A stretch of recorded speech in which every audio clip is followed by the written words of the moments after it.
I posted a video the other day saying this set was not to failure, and I had some people questioning it in the comments, so I figured I'd explain what I meant since I could see how people might get confused. So this set was clearly a very intense set where I pushed myself very hard, and I think it's obvious that I could not have gotten any more reps no matter what. So in this case, that would be considered 0 RIR. Now, RIR means reps in reserve, which is just referring to how many more reps I could have possibly performed in a set after I stopped. So if I stopped the set here, it would be 2 reps in reserve,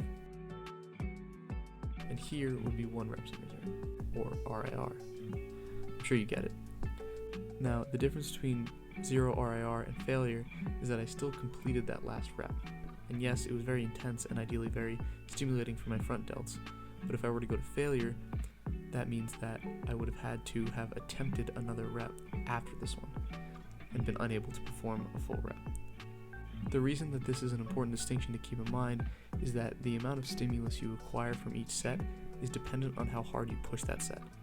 So if I go to 0 RIR on all my sets, it'll be less stimulating than if I were to go to failure on all my sets.